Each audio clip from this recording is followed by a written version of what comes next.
যেভাবে লেখা আছে আমি সেভাবেই পড়ছি। আসসালামু আলাইকুম রাসেল ভাই, আশা করি ভালো আছেন। আমি জানি আপনি সব সময় ভালোর দলে থাকেন, তাই আর জিজ্ঞেস করলাম না কেমন আছেন। আমি শাকিল আহমেদ বলছি, রাজশাহী মহানগরী নিউ মার্কেট ষষ্ঠীতলা থেকে। কিছুদিন আগে একটা ঘটনা পাঠিয়েছিলাম, কোনো কারণে হয়তো সেটা সিলেক্টেড হয়নি, তবুও মনে কিছু আশা নিয়ে আবারও লিখতে বসলাম। লেখার মধ্যে ভুল ত্রুটি হলে ক্ষমা সুন্দর দৃষ্টিতে দেখবেন। আশা করি ঘটনাটি লিসনারদের পড়ে শোনাবেন।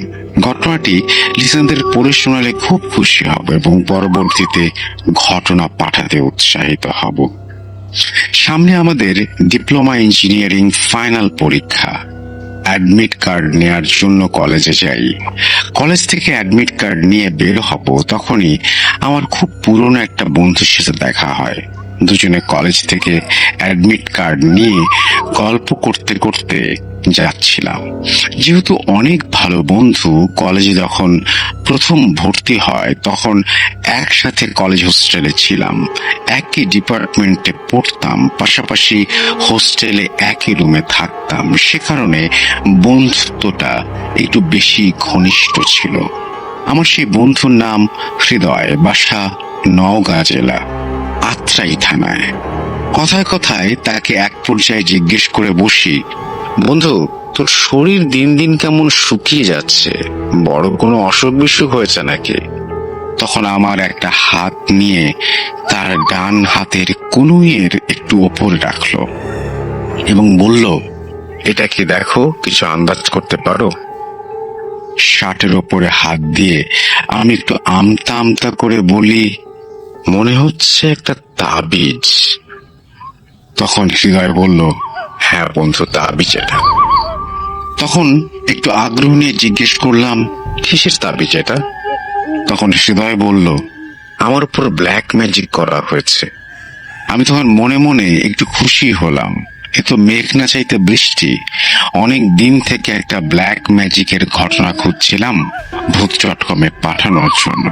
আমি হৃদয়কে বেশ আগ্রহ নিয়ে বললাম, তোমার সাথে কি হয়েছে বিস্তারিত বলো তো। হৃদয় বলতে শুরু করলো। আমি হৃদয়কে থামিয়ে দিলাম।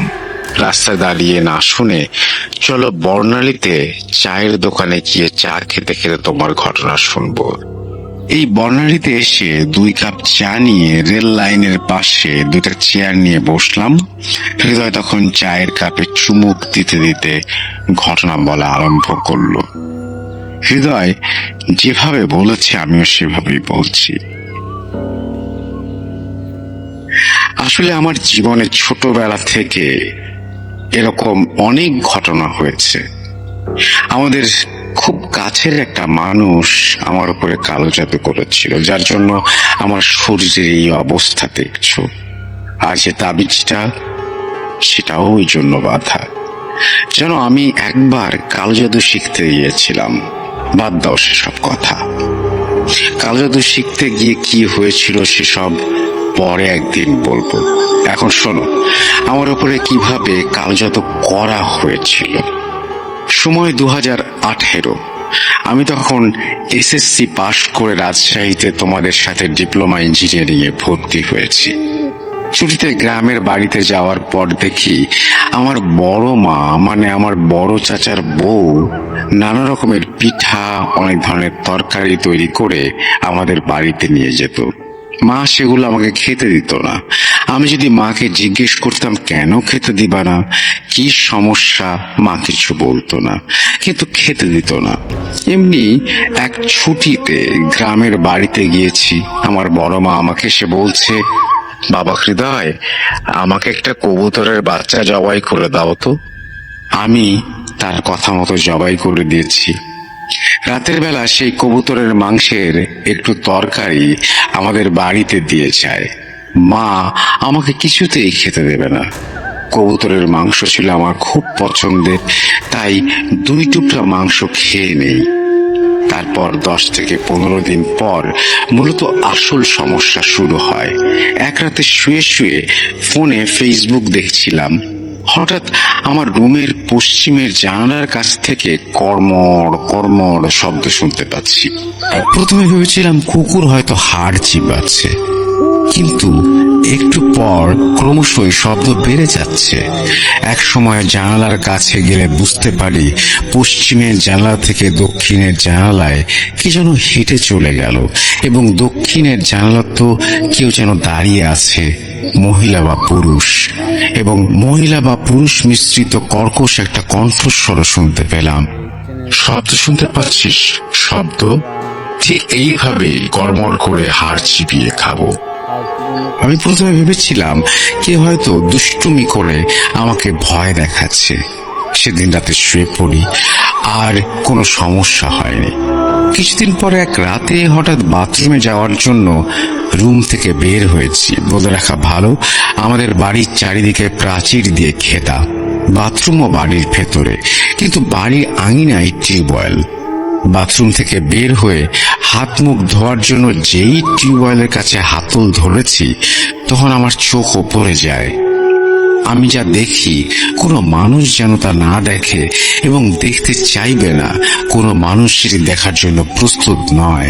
আমি দেখি একটি বিশাল কালো অবয়ব দাঁড়িয়ে আছে, তার এক পা বাথরুমের ছাদে, অন্য পা প্রাচীরের চালের ওপরে, এবং আশ্চর্যজনক বিষয় হলো তার চুলগুলো একবার মহিলাদের মতো কোমর পর্যন্ত নেমে আছে, পরক্ষণে আবার চুলগুলো ছোট পুরুষের মতো লাগছে, এবং তার চোখগুলো কেমন যেন গোলাকার এবং একটু মনে হচ্ছে জল করছে, এরকম তার চেহারা, এবং বিদঘুটে একটা আকৃতি তার। এটা দেখার পর আমার শিরদাঁড় দিয়ে যেন হিমেল স্রোত বয়ে গেল। আমি এটা দেখে এক দৌড়ে ঘরে চলে গেলাম। আমি আগেই বলেছি কালো জাদু শিখতে গিয়েছিলাম, এইগুলোর সাথে কিছুটা হলেও পরিচিত, তাই খুব একটা আমলে নিয়েছিলাম না। পরদিন সকালে আর কোনো সমস্যা হলো না। সমস্যা শুরু হয় তার ঠিক কয়েকদিন পর। একদিন দুপুরে খাওয়ার শেষ করে কিছুক্ষণ বিশ্রাম নিয়ে প্রতিবেশী এক ভাইয়ের সাথে আমরা আত্রাই বাজারে গিয়েছিলাম ভাইয়ের এবং আমার কম্পিউটারে কিছু অ্যাক্সেসরিজ কেনার জন্য। অ্যাক্সেসরিজ কিনে বের হয়ে ভাই আর আমি আখের রস খেয়ে বাড়ির উদ্দেশ্যে একটা ভ্যান নিয়ে রওনা দেই। বাড়ি আসার পথে একটা শ্মশান পড়ে, সেটা পার হয়ে আসতে হয়।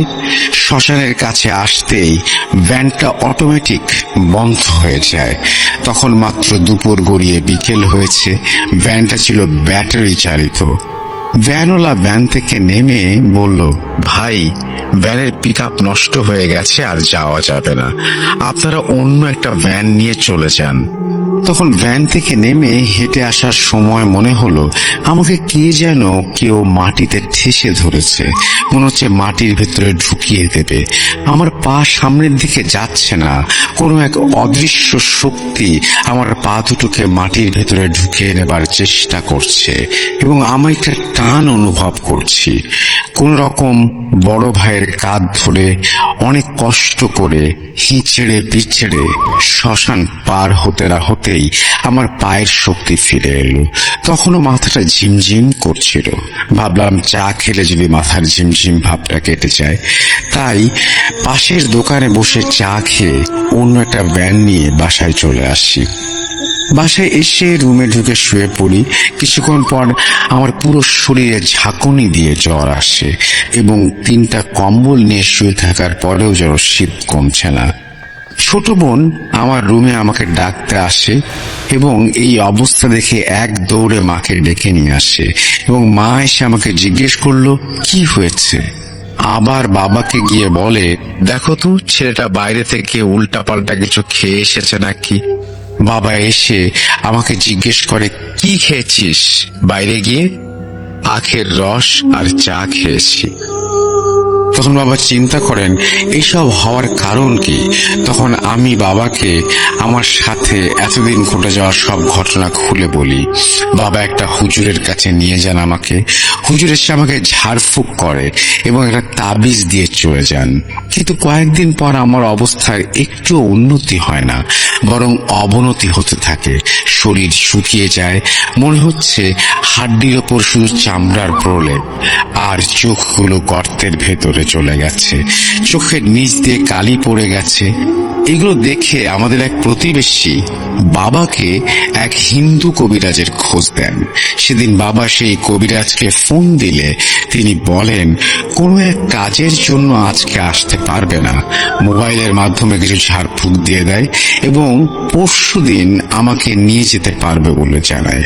পরশুদিন কবিরাজের কাছে গেলে তিনি আমাকে দেখে প্রথমে বলেন, তোমাকে তো অনেক বাজে ধরনের কালজাদু করা হয়েছে, আমার কাছে এসেছো ভালো করেছো, আর কিছুদিন পর আসলে হয়তো তুমি বাঁচতেও পারতে না, তোমাকে নিয়ে আজ আসনে বসবো। বাবাকে কিছু টাকা দিতে বলেন, যেটা দিয়ে কিছু জিনিস কিনতে হবে। আসনে বসে কবিরাজ যা বলেন সেটা শুনে আমার বাবা মা অবাক হয়ে যায়। আপনাদের খুব নিকটবর্তী লোক এই কাজটা করেছে এবং কোনো কিছুর সাথে খাওয়ানোর মাধ্যমে এই ব্ল্যাক ম্যাজিকটি করা হয়েছে। কবিরাজ কিছু ওষুধ দেন, মাকে বলে এই ওষুধগুলো বেটে খাইয়ে দিতে। খাওয়ানোর 1 ঘন্টার মধ্যে প্রচুর পরিমাণে বমি হয় এবং আমার বাথরুমে যেতে হয় বারবার। তারপর আমরা বাসায় চলে আসি, এসে গোসল করি, মা ওষুধগুলো বেটে আমাকে খাওয়ায়। আনুমানিক 30-40 মিনিট পর আমার আবারও বাথরুম হয়। বাথরুম থেকে বের হওয়ার পরে ফ্রেশ হয়ে ঘুমিয়ে পড়ি। রাত 11টার সময় ঘুমাই এবং পরের দিন সকাল 11টার সময় ঘুম থেকে উঠি। কবিরাজ আগেই মাকে বলে দিয়েছিল ঘুমানোর পর ওকে ডাকা যাবে না, 1 দিন হোক 2 দিন হোক একা একাই সে উঠবে। ঘুম থেকে ওঠার পর আমার অনেকটাই ভালো লাগছিল, মনে হলো আমি একদম সুস্থ হয়ে গেছি। এই বলে হৃদয় চুপ করে গেল। কি ভাবছেন, ঘটনা এখানেই শেষ? আমিও ভেবেছিলাম, কিন্তু অনেকটা বাকি আছে এখনো। হৃদয় আবারও বলতে শুরু করলো। তার কিছুদিন পর আমি রাজশাহীতে আবার ব্যাক করি। রাজশাহীতে আসার পর থেকে রাতে ঘুমাতে পারতাম না, অনেক আজে বাজে স্বপ্ন দেখতাম এবং ঘুম আসতো না। বাসায় গেলেও একই সমস্যা হতো। এভাবে 3 বছর আমি রাতে ঘুমাতে পারিনি। ঘটনার মাঝখানে একটু কথা বলবো। আপনারা যারা এরকম টাইপের ঘটনাগুলো শুনতে পছন্দ করেন, মানে কোনো অ্যাড নাই, আমাদের চ্যানেল কিন্তু মনিটাইজ করা না, কোনো অ্যাড নাই, কিছু নাই, জাস্ট ঘটনাটাই শুনতে পারবেন। আপনার ভাইয়ের ঘটনা বা রাসেল ভাইয়ের ঘটনা, ওই ঘটনাগুলো মিক্স ঘটনাগুলো যেগুলো আমার কাছে বেস্ট মনে হয়, ভালো মনে হয়, ওগুলাই বাছাই করে আমি আমার আইডির মধ্যে দিই। তো আপনারা অবশ্যই আমার চ্যানেলটা সাবস্ক্রাইব করে আমার এই চ্যানেলের পাশে থাকবেন। হ্যাঁ, আর অত লং স্টোরি না, এই আধা ঘন্টা বা 1 ঘন্টা এরকম জাস্ট ঘটনাটাই একবারে সুন্দর ভয়ঙ্কর ঘটনাগুলো আমি বাছাই করে আমার এই চ্যানেলের মধ্যে দিব। ফজরের আজানের পর ঘুমাতাম। এই 3টা বছর খুবই কষ্টে কেটেছে আমার। গত 6 মাস থেকে তাও একটু ঘুমাতে পারছি। আমি হৃদয়কে বললাম, কবিরাজ তো সব ঠিক করে দিয়েছিল, তাহলে ঘুমাতে পারতে না কেন? এটা আবার কি ধরনের সমস্যা? হৃদয় একটা দীর্ঘশ্বাস ফেলে বলতে লাগলো, রাতে ঘুমাতে না পারার কষ্ট নিয়ে 3 বছর কাটিয়েছি আমি এবং আমার বাসার মানুষ সবাই জানতাম সমস্যার সমাধান হয়ে গেছে। একদিন মাকে বললাম রাতে ঘুমাতে পারি না। মা তখন আমাদের পাশের গ্রামের একটা হুজুরকে ডেকে নিয়ে আসেন। হুজুর আসার পরে বাসায় ঢোকার সময় বলেন, এই ছেলেদের উপর ব্ল্যাক ম্যাজিক করা হয়েছে। খাবারের মাধ্যমে যে ব্ল্যাক ম্যাজিক করা হয়েছে, যে কবিরাজের কাছে গিয়েছিলেন ওই কবিরাজ শুধু খাবারের মাধ্যমে যেই ব্ল্যাক ম্যাজিক করা হয়েছিল সেটা পেট থেকে বের করতে পেরেছে, কিন্তু আপনাদের বাসায় আরো কয়েকটা সমস্যা আছে। এই বলে কবিরাজ আমাদের বাসায় টানা 21 দিন রিচুয়াল করেন এবং আমাদের বাসা থেকে 21 দিনে 5 রুম থেকে 5টা এবং প্রাচীর থেকে 1টা এবং বাথরুম থেকে 1টা, মোট 7টা তাবিজ সংগ্রহ করেন এবং তা নষ্ট করে দেন। পরে আমাকে একটা তাবিজ তৈরি করে দেন, বর্তমানে যেটা আমার হাতে বাঁধা আছে। এই তাবিজ নেওয়ার পর থেকে আমি রাতে কিছুটা হলেও ঘুমাতে পারছি। এই বলে হৃদয় তার ঘটনা শেষ করে আমার কাছ থেকে বিদায় নিয়ে বাসার উদ্দেশ্যে রওনা দেয়। আমিও চায়ের বিল মিটিয়ে রিক্সা নিয়ে বাসায় চলে আসলাম এবং ভাবতে লাগলাম মানুষ কতটা নিষ্ঠুর হলে এই ধরনের নিকৃষ্ট কাজ করতে পারে। এই ঘটনাটি প্রচার করলে আমাকে অবশ্যই জানাবেন। ঘটনাটি 100% সত্য। কেউ সত্যতা যাচাই করতে চাইলে আমার সাথে যোগাযোগ করতে পারেন। এবং ব্ল্যাক ম্যাজিক, বন্ধুর ব্ল্যাক ম্যাজিক শিখতে গিয়ে কি সমস্যা হয়েছিল সেটা শোনার আগ্রহ দেখায় যদি কেউ, তাহলে অবশ্যই সেটা শেয়ার করব। শাকিল আহমেদ, রাজশাহী নিউ মার্কেট ষষ্ঠীতলা থেকে লিখেছেন এই ঘটনাটি। আমি বলবো যে আপনারা যারা ব্ল্যাক ম্যাজিক নিয়ে কি হয়েছিল তার সেই অভিজ্ঞতার কথা শুনতে চান, তারা অবশ্যই কমেন্ট সেকশনে গিয়ে লিখুন। আর আমরা চলে যাব আমাদের পরবর্তী ঘটনায়। আসসালামু আলাইকুম, আমি মোহাম্মদ বোরহান আহমেদ, বর্তমানে সৌদি আরবের একজন প্রবাসী। 2014 সালে চাকরির সুবাদে সৌদি আরবে পাড়ি জমালেও সেখানে পরিচিত বলতে তেমন কেউই ছিল না। তবে কিছুদিনের মাঝেই চাকরির সূত্রে বাংলাদেশে এক ভাইয়ের সাথে আমার পরিচয় ঘটে। বর্তমানে তিনি আমার রুমমেট এবং খুব কাছের বন্ধু। তার নাম মোহাম্মদ হাসান। গত 99তম এপিসোডে আপনারা হাসানের জীবনে ঘটে যাওয়া মর্মান্তিক সেই ঘটনার ব্যাপারে শুনেছেন এবং বেশ পছন্দও করেছেন। তাই গত বছরে রোজার ঈদে অফিস থেকে ছুটি পেয়ে যখন দেশে ফিরলাম, তখন হাসানকে বলেছিলাম আশেপাশের এলাকা থেকে ভূত.com এর জন্য কিছু ঘটনা সংগ্রহ করতে। বরাবরের মতো এবারও হাসান আমাকে নিরাশ করেনি। হাসানের বেড়ে ওঠা সিলেটের কানাইঘাট থানার কালীগঞ্জ উপজেলার সীমান্তবর্তী কোনো গ্রামে। ঘটনাটি আমাকে ঠিক যেভাবে বলেছে সেভাবে আমি বলার চেষ্টা করছি। 29 সেপ্টেম্বর 2007 পরন্ত বিকেল, নদীর পাড়ের শ্মশানঘাট থেকে ভেসে আসছে করুণ সুরে আর্তনাদ করতে থাকা 3টি পুরুষ কণ্ঠ। সেই আর্তনাদে মুহূর্তেই শ্মশানের চারপাশ যেন জনসমুদ্রে রূপান্তরিত হল। উৎসুক জনতার ভিড় ঠেলে এগিয়ে যেতেই দেখা মিলল খুব পরিচিত তবে হৃদয় ভাঙা মলিন 3খানা মুখ, চেয়ে আছে চিতার উপরে দাও দাও করে জ্বলতে থাকা এক গোলাকৃতি বস্তুর দিকে। তাদের মধ্যে একজন খুব তাড়াহুড়ো করে নদী থেকে জল এনে দাও দাও করে জ্বলতে থাকা বস্তুটির উপর ঢেলে দিয়ে সেটাকে নিজের শার্টের কাপড়ে পেঁচিয়ে হুড়মুড়িয়ে রওনা দেয় অজানা গন্তব্যে। কি এমন ছিল সেই গোলাকৃতি বস্তুটির মাঝে যা নিয়ে তাদের এত আর্তনাদ?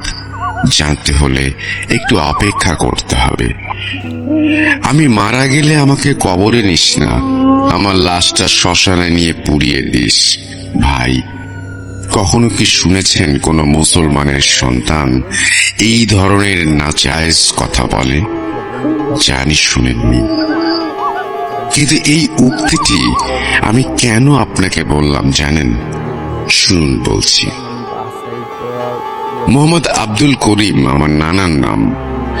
যেমন ধার্মিক তেমনই দয়ালু ব্যক্তি ছিলেন আমার নানা। মহান আল্লাহর দয়ায় অনেক ধন সম্পদের মালিক ছিলেন তিনি। ঘটনা পরিক্রমায় ওনার 2জন স্ত্রী ছিলেন। মূলত অসহায়কে নতুন রূপে জীবন ফিরিয়ে দিতেই প্রথম স্ত্রীর অনুমতিতে দ্বিতীয় বিয়ে করেছিলেন তিনি।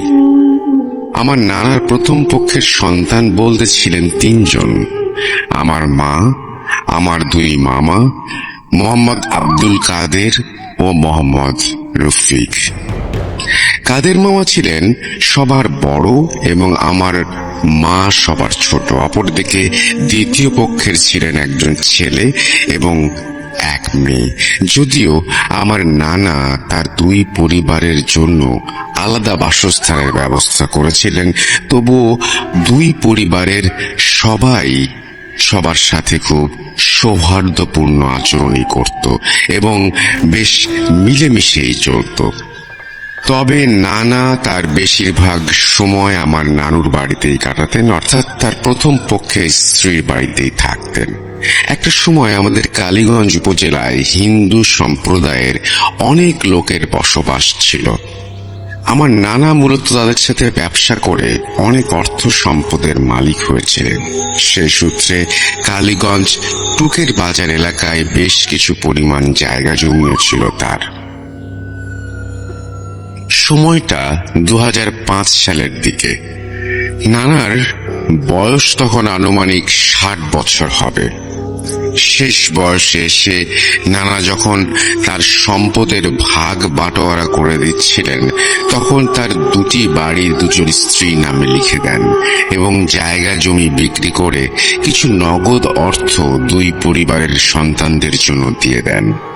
আর টুকের বাজার এলাকায় ওনার যে জায়গা জমি ছিল তার পুরোটাই উনি নিজের প্রথম পক্ষের স্ত্রী সন্তানদের নামে লিখে দেন। ভাগ বাটোয়ারা শেষে পরিমাপ করে দেখতে গেলে দুই পক্ষের কাছে সম্পদের পরিমাণটা ছিল অনেক। যদি কথায় বলি তাহলে দুই পুরুষ বসে খেলেও সেই সম্পদ ফুরানো কঠিন।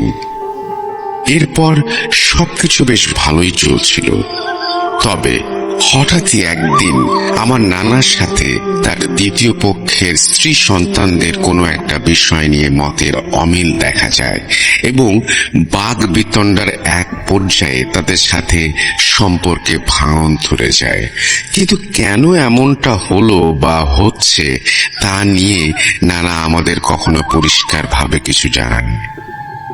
এরপর থেকে নানা আর কখনো ওই বাড়িতে ফিরে যাননি, আর ওনারাও নানার সাথে বা আমাদের সাথে কোনোভাবে যোগাযোগ করেন। একটা সময় আমরা জানতে পারি তারা তাদের পূর্ব বাড়ি এবং জায়গা জমি বিক্রি করে সিলেটের বিয়ানী বাজার থানার অন্তর্গত চরখাই ইউনিয়নের কোনো এক জায়গায় বাড়ি ভাড়া করে থাকছিলেন। এভাবে প্রায় 2 বছর পেরিয়ে যায়, আমরাও সবকিছু ভুলে যাই।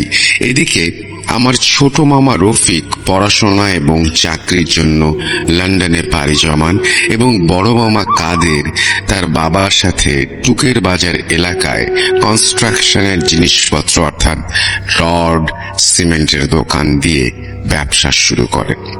সবকিছু বেশ ভালোভাবেই চলতে থাকে। সে সময় কালীগঞ্জ এলাকায় হিন্দু সম্প্রদায়ের লোকের পরিমাণ বেশি হলেও সরকারিভাবে সেখানে একটা মসজিদ নির্মাণ করা হয়েছিল। নানা প্রতিদিনই সেই মসজিদে 5 ওয়াক্ত নামাজ আদায়ের চেষ্টা করতেন। একদিন মাগরিবের সময় নানা তার কর্মচারীদের ওপর দোকানের দায়িত্ব দিয়ে মসজিদে যান নামাজের জন্য। ওই দিন আমার বড় মামা কোনো একটা কাজে পাশের এলাকায় গিয়েছিলেন, কিন্তু মাগরিবের পরপরই তিনি দোকানে ফিরে আসেন। দোকানে এসে নানাকে দেখতে না পেয়ে কর্মচারীদের জিজ্ঞেস করলে তারা বলেন, মহাজন নামাজে গেছেন, আজ মসজিদে একটা মিলাদ আছে, তাই হয়তো দেরি হচ্ছে।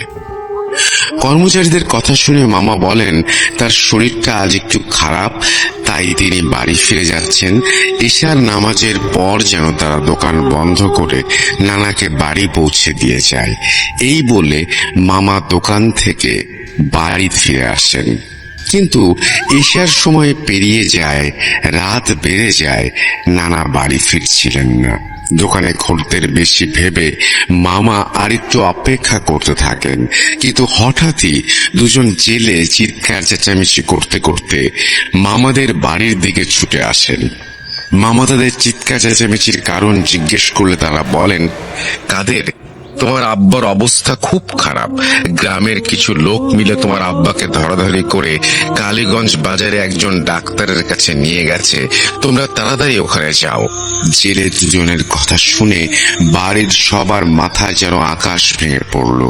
সুস্থ সবল একজন মানুষ হঠাৎ করে অসুস্থ হয়ে পড়লেন কিভাবে, এই কথাটাই যেন কেউ ভেবে পাচ্ছিল না। এরপর সবাই তাড়াহুড়ো করে বাড়ি থেকে বেরিয়ে ডাক্তারের চেম্বারে পৌঁছে যেন আঁতকে উঠলেন। নানার পুরো শরীর রক্তাক্ত, মনে হচ্ছিল কেউ যেন তার ওপর নিজের রাগ মেটানোর জন্য নির্মম ভাবে লাঠি বা শক্ত কিছু দিয়ে আঘাত করে পুরো শরীর রক্তাক্ত করে দিয়েছে। ওই দিন নানা এতটাই আঘাতপ্রাপ্ত হয়েছিলেন যে খুব কষ্ট করেও একটা কথা বলতে পারছিলেন না। ডাক্তারের কাছ থেকে প্রাথমিক চিকিৎসা নেওয়ার পর নানাকে বাড়িতে ফিরিয়ে নিয়ে আসা হয়। বেশ কিছুদিন শয্যাশায়ী অবস্থায় বাড়িতেই চিকিৎসা নেওয়ার পর নানা কিছুটা সুস্থ হতে শুরু করেন। নানাকে সুস্থ অবস্থায় দেখে কাদের মামা তাকে জিজ্ঞেস করেন ঠিক কি হয়েছিল সেই রাতে, আর কেই বা এমন করেছিল তার সাথে। এরপর নানা যা বলেন তা শুনলে স্বাভাবিকভাবেই একজন মানুষের লোম দাঁড়িয়ে যাবে। তিনি বলেন, আমি যখন মাগরিবের নামাজ শেষে মিলাদ পড়িয়ে দোকানের দিকে ফিরছিলাম, মসজিদ পার হয়ে হাতের দক্ষিণ পাশে বাজারে ঘটনার মাঝখানে একটু কথা বলবো। আপনারা যারা এরকম টাইপের ঘটনাগুলো শুনতে পছন্দ করেন, মানে কোনো অ্যাড নাই, আমরা আমাদের চ্যানেল কিন্তু মনিটাইজ করা না, কোনো অ্যাড নাই, কিছু নাই, জাস্ট ঘটনাটাই শুনতে পারবেন। আপনার ভাইয়ের ঘটনা বা রাসেল ভাইয়ের ঘটনা, ওই ঘটনাগুলো মিক্স ঘটনাগুলো যেগুলো আমার কাছে বেস্ট মনে হয়, ভালো মনে হয়, ওগুলাই বাছাই করে আমি আমার আইডির মধ্যে দিই। তো আপনারা অবশ্যই আমার চ্যানেলটা সাবস্ক্রাইব করে আমার এই চ্যানেলের পাশে থাকবেন। হ্যাঁ, আর অত লং স্টোরি না, এই আধা ঘন্টা বা 1 ঘন্টা এরকম, জাস্ট ঘটনাটাই একবারে সুন্দর ভয়ঙ্কর ঘটনাগুলো আমি বাছাই করে আমার এই চ্যানেলের মধ্যে দিব। দিকে রাস্তায় বেশ কয়েকটা হিন্দু বাড়ি আছে, আর ওখানেই আছে একটি কালী মন্দির। হিন্দু বাড়ি পেরিয়ে মন্দিরের কাছাকাছি যেতেই হঠাৎ করে আমার শরীরের ভেতরে একটা কাঁপুনি দিয়ে ওঠে। আমি নিজেকে সামাল দিয়ে সামনে তাকাতেই দেখি আমার সামনে লম্বা কিছু একটা দাঁড়িয়ে আছে। অন্ধকারে আমি জিনিসটা আসলে কি তা স্পষ্টভাবে বুঝতে পারছিলাম না। প্রথমে ভেবেছিলাম পরিচিত কেউ, তাই হয়তো আমায় দেখে দাঁড়িয়ে পড়েছে, কিন্তু পরক্ষণেই ওনার পরিচয় জানতে চাইলে আমি সামনের দিক থেকে সজোরে একটা ধাক্কা অনুভব করি। ওই ধাক্কায় আমি প্রায় 3-4 কদম দূরে ছিটকে পড়ি। এরপর সেই আবছা অবয়বটা যেন অন্ধকারের মাঝে আরো ঘন কালো অন্ধকারে রূপ নিতে থাকে। আমার দিকে এগিয়ে আসে আর আমার বুকের ওপরে এক পা রেখে এলো পাথারি ভাবে চোখ মুখ সহ শরীরে আঘাত করতে থাকে। ব্যথায় যন্ত্রণায় ছটফট করতে করতে আমি নিস্তেজ হয়ে পড়ছিলাম। ঠিক সেই মুহূর্তে এক অজানা শক্তি আমার মধ্যে জাগ্রত হতে শুরু করে, আর আমি চিৎকার দিয়ে বলে উঠি, আল্লাহ রক্ষা করো আমায়। এরপর আমার আর কিছু মনে নেই। যখন জ্ঞান ফেরে তখন আমি বাজারের ওই ডাক্তারের চেম্বারে। শুনেছি আমার চিৎকার শুনে হিন্দু বাড়ির লোকেরা আর জেলে দুজন আমাকে ধরাধরি করে ওখানে নিয়ে গেছে। ওরা না থাকলে হয়তো কালো অবয়বটা আমাকে ওই রাতে মেরেই ফেলতো। নানার কথা শুনে বাড়ির সবাই যেন বাকরুদ্ধ হয়ে গিয়েছিল। শুধু তাই নয়, বাড়িতে যারা কাজের লোক ছিল তারাও ঘটনাটি শুনেছিল, আর হয়তো তাদের মধ্যেও পুরো গ্রামের লোকদের কাছে ঘটনাটি ছড়িয়ে পড়েছিল। এরপর একে একে অনেক মানুষ নানার খোঁজ নিতে আসতেন আর দ্রুত সুস্থ হয়ে টোটকা দিয়ে যেতেন। গ্রামের মানুষ নানাকে যেমন ভালোবাসতেন তেমনি শ্রদ্ধা করতেন। হিন্দু মুসলিম নির্বিশেষে সবার কাছেই তিনি ছিলেন খুব প্রিয় একজন ব্যক্তি। এভাবেই বেশ কিছুদিন কেটে যায় আর নানাও ধীরে ধীরে সুস্থ হতে শুরু করেন। কিন্তু কিছুদিন পরেই দেখা দেয় এক নতুন বিপত্তির। একদিন রাতে কাদের মামা ওয়াশরুমে যাওয়ার জন্য বিছানা ছেড়ে উঠতেই শুনতে পান বাড়ির উঠোনে সশব্দে কেউ হাঁটাচলা করছে, কিন্তু উনি দরজা খুলে উঠোনে গিয়ে কাউকে দেখতে পান না। হয়তো বিড়াল কুকুর বা কিছু একটা এসেছিল এটা ভাবেন। তারপর তিনি কাজ শেষে আবার ঘরে ফিরে যায়। কিছুক্ষণ পর শব্দটা যেন আরো স্পষ্টভাবে আসতে থাকে, তবে এবার মনে হচ্ছিল শব্দটা বাড়ির চারপাশ থেকে আসছে আর কোনো মানুষ পুরো বাড়ির চারপাশে দৌড়ে বেড়াচ্ছে। কিন্তু এটা কিভাবে সম্ভব? বাড়ির চারপাশে তো উঁচু করে দেয়াল দেয়া আর তার কাটা দিয়ে ঘেরা। সাধারণ কোনো মানুষের পক্ষে ওটা পার করে আসা সম্ভব নয়। আর চোর হলেও তো এত শব্দ করে পুরো বাড়ির চারপাশে দৌড়াতে পারবে না। মামা আবারও দরজা খুলে বাইরে বেরিয়ে আসছেন, কিন্তু এবারও কাউকে দেখতে পান না। ওই রাতে মামা বিষয়টি কাউকে জানাননি, তবে এভাবে টানা কয়েক রাত মামা বিষয়টি লক্ষ্য করতে শুরু করেন। তবে বাড়িতে বড় মামি, নানু সহ আরো কয়েকজন থাকলেও বিষয়টা শুধু মামাই খেয়াল করেছিলেন। যা হোক, এভাবে কদিন কেটে যাওয়ার পর নানু পুরোপুরি সুস্থ হয়ে ওঠেন। সুস্থ হয়ে নানা আগের মতো আবার দোকানে যেতে শুরু করেন। এমনই একদিন দোকান বন্ধ করে নানা বাড়ি ফিরছিলেন। দোকান থেকে বাড়ি ফেরার পথে দুটো শ্মশান পড়ে। একটা ছিল জঙ্গলের মাঝে, আর একটা ছিল নদীর পাশে। ওই দিন নদীর পাশে শ্মশান ঘাটে একজনের দাহ কাজ সম্পন্ন করতে দেখে নানা হঠাৎ করে বলে ওঠেন, আমি মারা গেলে আমাকে কবরে নিস না, আমার লাশটা এই শ্মশানে নিয়ে পুড়িয়ে দিস। নানার কথা শুনে কাদের মামা যেন চমকে ওঠেন। খাঁটি মুসলমান হওয়া সত্ত্বেও একজন মানুষ কিভাবে কথাটি বলতে পারে তা ভেবেই মামা স্তব্ধ হয়ে গিয়েছিলেন।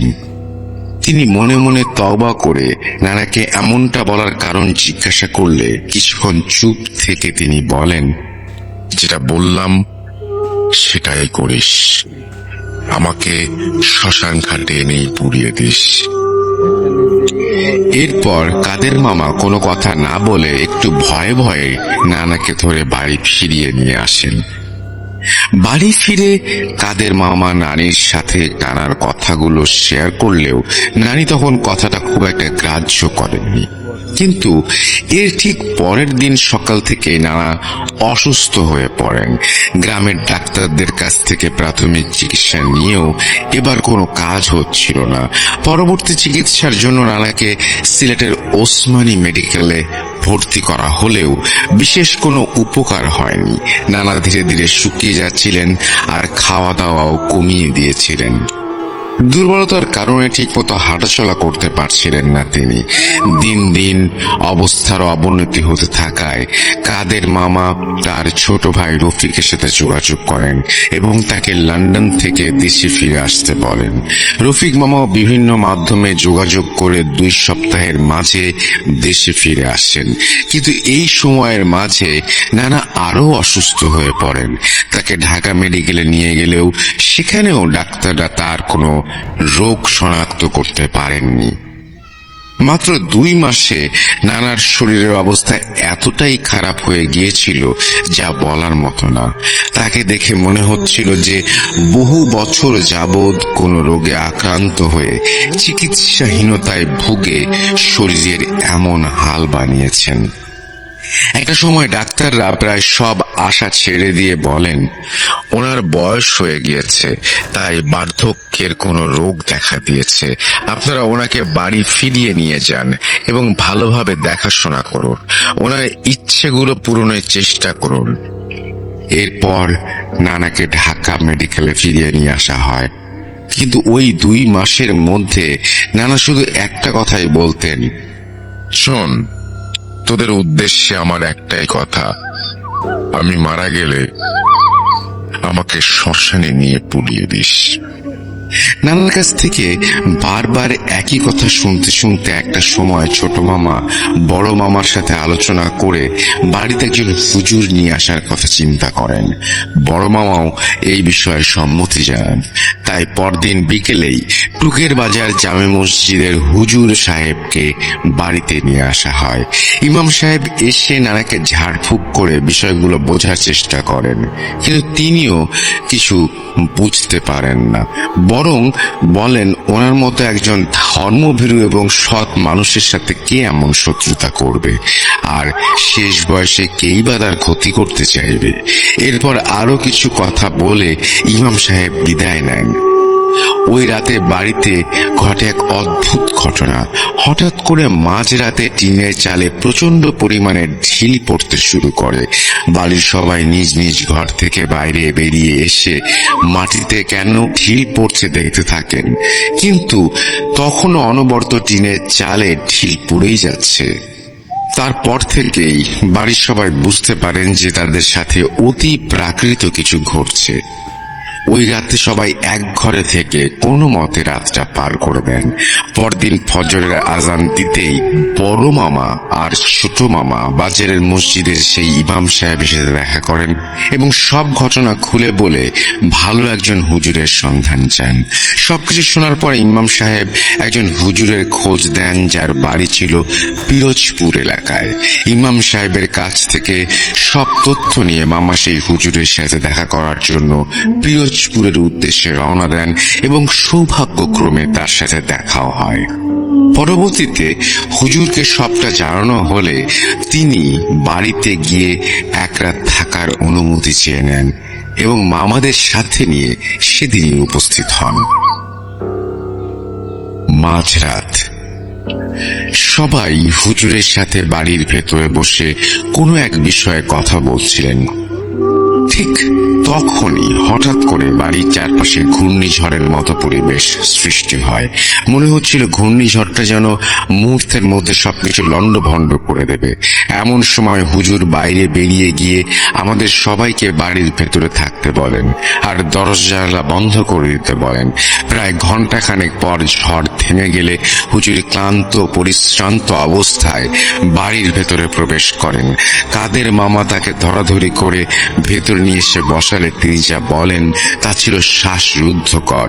তিনি বলেন, তোমার আব্বাকে খুব মারাত্মকভাবে কালো জাদু করা হয়েছে। আমি যা ভেবেছিলাম তার থেকে 100 গুণ শক্তিশালী এই জাদু। আমি কখনো কল্পনা করিনি একজন মানুষ তার নিজের আক্রোশ মেটাতে অন্যের ওপর এত জঘন্যভাবে কালো জাদু করতে পারে। কথাটি শুনে পুরো বাড়ি কয়েক মুহূর্তের জন্য নিস্তব্ধ হয়ে গিয়েছিল। আমার নানি হুজুরকে জিজ্ঞাসা করেন কে এই কালো জাদু করেছে, কিন্তু হুজুর সে বিষয়ে কিছু বলতে পারেননি। তিনি বলেন, ওনার সাথে কার এমন শত্রুতা থাকতে পারে সেটা আপনারা খুঁজে বের করুন এবং তাকে বলুন এই জাদু কাটিয়ে দিতে, কারণ এটা আমার পক্ষে সমাধান করা সম্ভব নয়।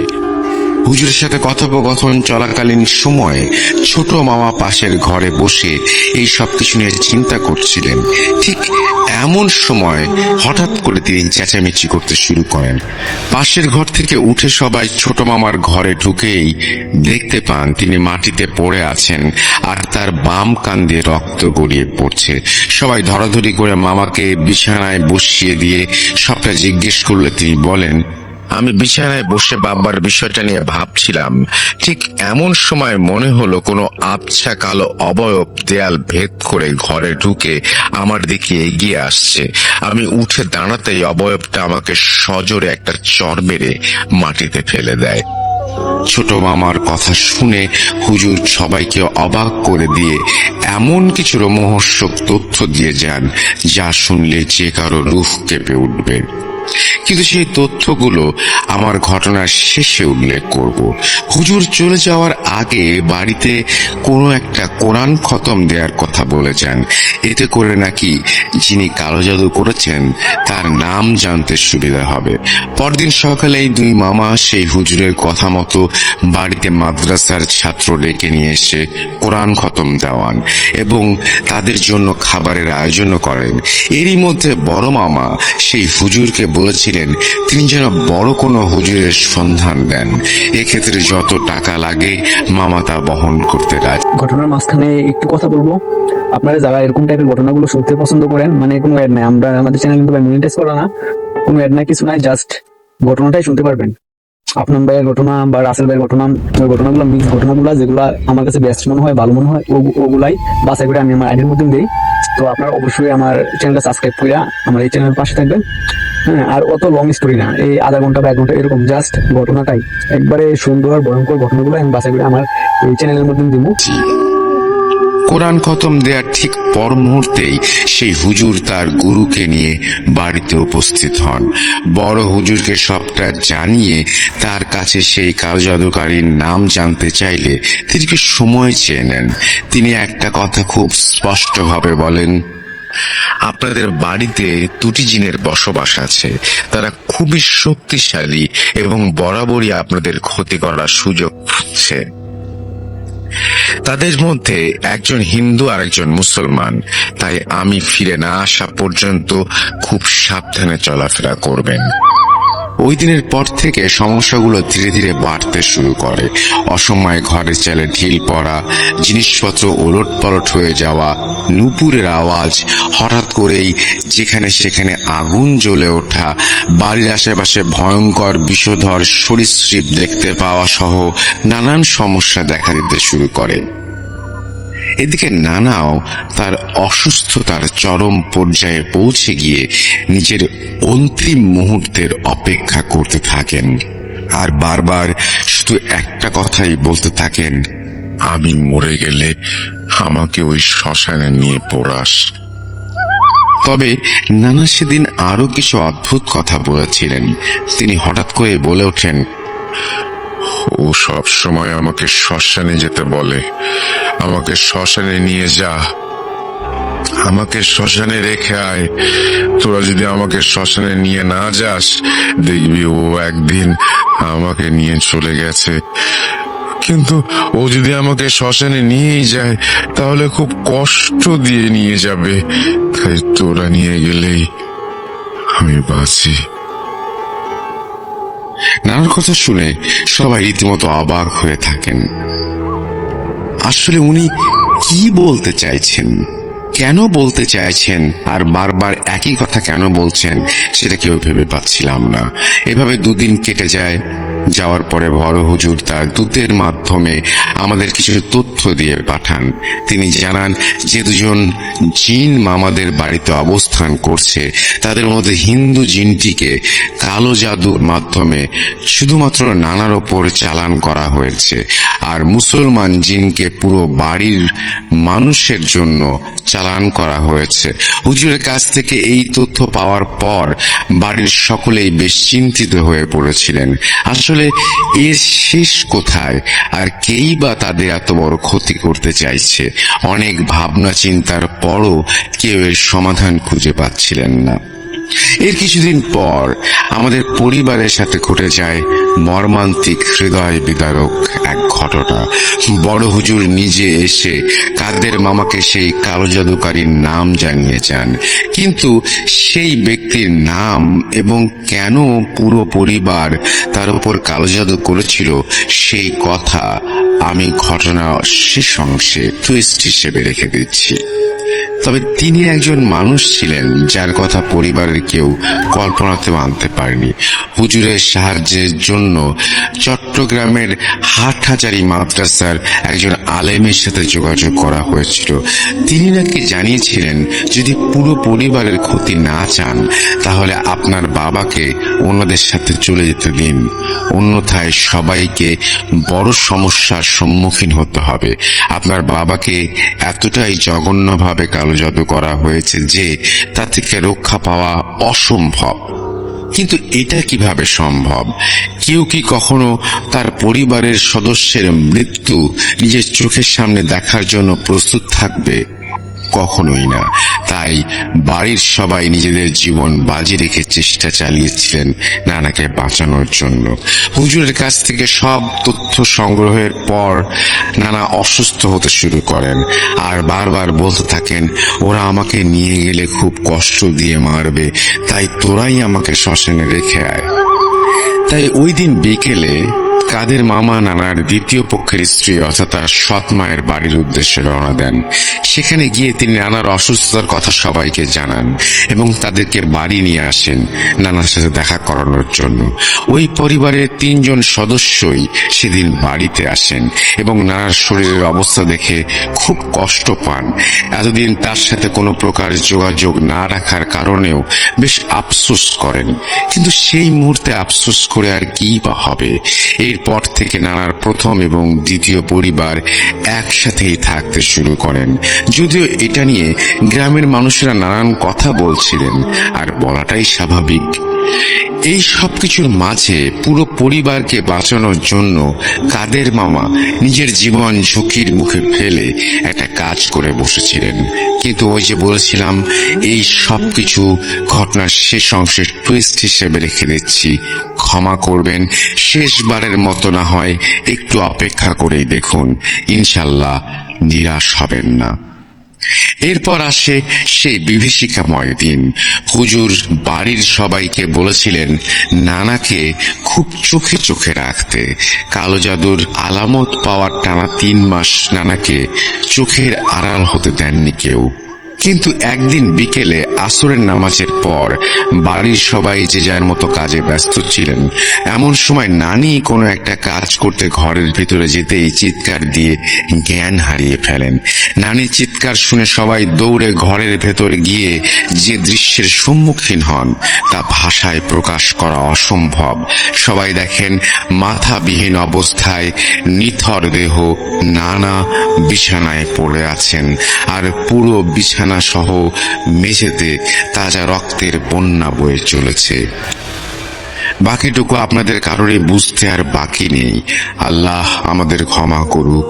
কিন্তু নিজের পরিবারের কারো সাথে এমন কোনো ঘটনা ঘটলে আপনি বা আপনার ওই মুহূর্তের অনুভূতিটা কেমন হবে ব্যক্ত করতে পারতেন? আমিও পারবো না। ওই মুহূর্তে সবাই যেন বাকরুদ্ধ হয়ে গিয়েছিল। আসলে কারো মাথাতে আসছিল না যে কি ঘটলো এসব। কাদের মামা, রফিক মামা কোনোভাবে নিজেদের আবেগ কষ্টকে নিয়ন্ত্রণ করে সব ঘটনা মেলানোর চেষ্টা করতে থাকেন। তারপরে হঠাৎ করে তারা খেয়াল করেন ঘরের কোথাও দেহ থেকে বিচ্ছিন্ন হয়ে যাওয়া মাথা খুঁজে পাওয়া যাচ্ছে না। অনেক খোঁজাখুঁজির পরেও যখন কোনো সন্ধান পাচ্ছিলেন না, তারা তখন আল্লাহর কাছে সাহায্য চাইতে শুরু করেন। ঠিক তখনই তার মাথায় আসে যে অসুস্থ হবার পর আব্বা সবসময় বলতেন, আমি মারা গেলে আমাকে শ্মশানে নিয়ে পড়াস। ঠিক এই কথার সূত্র ধরে ছোট মামা আর রবিউল মামা, সৎ মামা, তারা ভাবেন যদি এটা জিনের কাজ হয় তাহলে আব্বাকে ওই শ্মশানে নিয়ে গেছে। তাই আর সময় নষ্ট না করে ওনারা 3 জনই শ্মশানের দিকে দৌড় দেন। এরপরে ঘটনাগুলো কেউ আন্দাজ করতে পারেন। মনে আছে ঘটনার শুরুতে নদীর পাড়ে ওই শ্মশান ঘাট থেকে ভেসে আসা করুণ আর্তনাদ করতে থাকা 3টি পুরুষ কণ্ঠের কথা, দাও দাও করে জ্বলতে থাকা সেই গোলাকৃতি বস্তুটির কথা। জি হ্যাঁ লিসেনার্স, ওই গোলাকৃতি বস্তুটি আর অন্য কিছু নয়, ওটা ছিল একজন মানুষ, আমার নানার মাথা। ছোট মামা আব্বা আব্বা বলে আত্মচিৎকার করতে করতে চিতার ওপর থেকে কাঠগুলো সরাতে থাকেন। রবিউল মামা নদী থেকে পানি এনে আগুন নেভানোর চেষ্টা করতে থাকেন। আর এক পর্যায়ে আগুন নিভে গেলে বড় মামা তার আব্বার মাথা নিচের শার্টের মধ্যে পেঁচিয়ে ধরে রওনা দেন। আমার এখনো মনে আছে মামা বলছিলেন বাড়ি ফেরার সময় কষ্টে তার বুকটা ফেটে যাচ্ছিল। বারবার মনে হচ্ছিল তার আব্বা তাকে কানে ফিস ফিস করে বলছে, কাদের, কষ্ট পাস না, কষ্ট পাস না বাবা, আমার অমর্ত্যপানে তোর মায়ের খেয়াল রাখিস আর সবাইকে দেখে রাখিস। কিন্তু বাড়ি ফেরার সময় এমন দিনের বেলাতেই শ্মশান থেকে শিমুল গাছের দিকে তাকিয়ে তারা 3 জনই একসাথে দেখতে পান মানুষ আকৃতির জ্বলন্ত এক ছায়ামূর্তি তাদের দিকে তাকিয়ে নিকৃষ্ট হাসি হাসছে। ওই অবস্থাতেই বাড়ি ফেরার পর হুজুরকে খবর দেয়া হয়, আর একে একে লাশের গোসল, জানাজা সহ যাবতীয় কাজ সম্পূর্ণ করে দাফনের প্রস্তুতি নেওয়া হয়। ঠিক এমন মুহূর্তে হুজুর বলে ওঠেন, কাদের সাহেব, আপনাদের বিপদ এখনো কাটেনি। যদিও ওরা আপনার বাবার জীবন নিয়ে গিয়েছে, তবুও ওদের স্বার্থ এখনো হাসিল হয়নি। ওরা চায় আপনার বাবার পুরো শরীরটা নিয়ে যেতে। তাই আপনার বাবার কবরটা বাইরে না দিয়ে ঘরের ভেতরেই দিয়ে দিন। শুধু তাই নয়, কবর দেওয়ার পর সেটাকে সবসময় চোখে চোখে রাখার ব্যবস্থা করুন, এবং এই ব্যাপারটা নিশ্চিত করতে হবে আপনার পরিবারকে। এরপর হুজুরের কথা মতো নানাকে বাড়ির ভেতরে কবরস্থ করা হয়। আর দাফন কার্য সম্পন্ন হবার পর হুজুর বলে যান নানার কবরে যেন সব সময় মোমবাতি জ্বালিয়ে রাখা হয়, নয়তো যে কোনো সময় বড় অঘটন ঘটে যেতে পারে। তারপর থেকে নানার কবরের পাশে সব সময় মোমবাতি জ্বালিয়ে রাখা হতো, আর কেউ না কেউ সেটা চোখে চোখে রাখতো। বিশেষ করে নানার দ্বিতীয় স্ত্রী সব সময় সেই কবরের পাশে বসে পাহারা দিতেন। সে সময় আমাদের পরিবারের সাথে ঘটে যাওয়া মর্মান্তিক ঘটনা পুরো গ্রামবাসীর মাঝে আতঙ্কের সৃষ্টি করেছিল। এই ঘটনা জানার পর থেকে তারা কেউই আমার মামার বাড়িতে যেতেন না। বিকেল হলেই মানুষজন বাড়ির পাশ দিয়ে চলাচল বন্ধ করে দিতেন। এভাবেই কেটে যায় বেশ কয়েকটা মাস। কিন্তু কি ঘটেছিল তারপরে? কালো জাদুর প্রভাবগুলো কি আস্তে আস্তে কেটে গিয়েছিল, নাকি জন্ম দিয়েছিল নতুন কোনো ঘটনার? আপনারা না হয় এই বিষয়টি নিয়ে একটু ভাবতে থাকুন, আর অপেক্ষার প্রহর কাটিয়ে আমি চলে যাই ঘটনার টুইস্টে। এই মুহূর্তে আপনাদের সবার মনেই তিনটি প্রশ্ন ঘুরপাক খাচ্ছে। কে করেছে এই কালো জাদু, কেন করেছে, আর কিভাবেই বা করেছে? আপনাদের মনে আছে সেই আবছা অবয়বে জোরালো আঘাতে ছোট মামা যখন অসুস্থ হয়ে পড়েছিলেন, তখন হুজুর সবাইকে অবাক করে দিয়ে কিছু রোমহর্ষক তথ্য দিয়েছিলেন, যা শুনে যে কারো রুহ কেঁপে উঠবে। সেই তথ্যগুলো ছিল কিভাবে নানা এবং তার পরিবারের ওপরে কালো জাদু করা হয়েছে। ওই রাতে ঘূর্ণিঝড়ের মতো আবহাওয়া বিরাজমান হওয়ার পর হুজুর যখন সবাইকে ঘরের ভেতরে থাকতে বলেন এবং বেরিয়ে যান নিজে, তখন সে নিজের আমলের মাধ্যমে বুঝতে সক্ষম হন যে কারা এই পরিস্থিতি তৈরি করেছে আর কিভাবে করেছে। পরিস্থিতি নিয়ন্ত্রণে এনে ঘরে ফিরে তিনি বলেছিলেন, আপনাদের বাড়িতে খুব বাজেভাবে দুজন জিনের বসবাস আছে।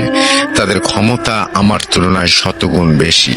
তাদের খুব নিকৃষ্ট উপায়ে এই বাড়িতে পাঠানো হয়েছে। মূলত হিন্দু জিনকে পাঠানো হয়েছে কাশেম সাহেবের ক্ষতি করার জন্য, আর মুসলমান জিনকে পাঠানো হয়েছে আপনাদের পুরো পরিবারের ক্ষতি করার জন্য। এই কাজ করানো হয়েছে কোনো এক তান্ত্রিকের মাধ্যমে, যে কিনা সদ্য আত্মহত্যা করা এক যুবকের ফাঁসির দড়ির টুকরো আর কাফনের কাপড়ের সাথে কাশেম সাহেবের নিত্য ব্যবহার্য জিনিসপত্র একত্রিত করে তাবিজ আকারে কুফরি করেছে, আর সেটা ওই যুবকের কাফনের ভেতরে ঢুকিয়ে তাকে কবরস্থ করা হয়েছে। ঠিক এই কারণে মুসলমান জিনটা আপনাদের সমস্যার সৃষ্টি করছে। অন্যদিকে সত্য প্রয়াত এক হিন্দু শিশুর লাশ দাহ করার পর তার মাথার এক পাশ থেকে চুল, কিছুটা মাংস আর কাপড় কেটে নিয়ে এই উপায়ে কুফরি করে সেটা তাবিজ আকারে লাশের ভিতরে ঢুকিয়ে দেয়া হয়েছে।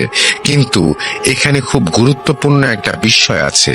আমরা সবাই জানি মাটি, পানি, বাতাস এবং আগুন, এই চারটি জিনিস খুবই পবিত্র।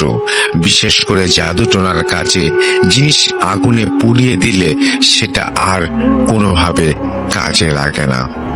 তাহলে এক্ষেত্রে শিশুর লাশ দাহ করার পরেও কিভাবে জাদু করা হয়েছে তা আমার ঠিক জানা নেই।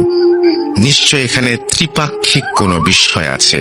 এত নিকৃষ্ট উপায়ে কালো জাদুর ব্যাপারে আমি আগে কখনো শুনিনি, আর তাই হয়তো জিনগুলো এত শক্তিশালী।